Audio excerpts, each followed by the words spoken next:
የዛሬ መልእክቴ ሚስቱን ለሚበድል ሰው ነው። በደንብ ስማኝ። አንተ እሷን አትጠላትም፣ ነገር ግን እየታገልክ ያለው በውስጥህ ያለውን የተሰበረ ማንነት ነው።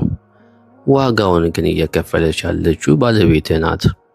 ትጠጣለህ፣ ትጮኻለህ፣ ታቀላታለህ። ከዚያ ምንም እንዳልተፈጠረ ትተኛለህ። እሷ ግን ልቧ በዝምታ እየሞተ ነው።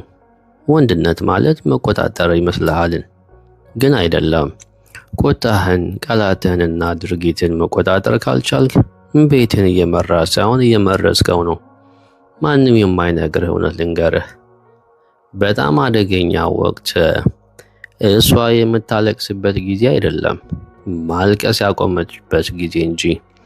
ዝም ስትል፣ መልስ ስታቆም፣ ከአንተ ምንም ነገር መጠበቅ ስትተው፣ ያ ነው አደገኛው።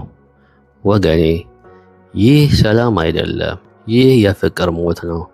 አንድ ቀን ወደ እሷ ትመለከትና አንተው ራስህ የፈጠርከውን እንግዳ ሰው አብረህ እየኖርክ መሆኑን ትረዳለህ። ልጆች ይሰማቸዋል፣ ቤትህ ባዶነት ይወርሷል። ከዚያም ሁሉንም ነገር መቼ ያጣሁት ብለህ ራስህን ትጠይቃለህ። ይህኝ አጎቴ አበበ እዚህ የተቀመጥኩት ሕይወት ስለበደለችኝ አይደለም፣ እድል በነበረኝ ጊዜ የራሴን እውነት ለመጋፈጥ እምቢ ስላልኩ እንጂ።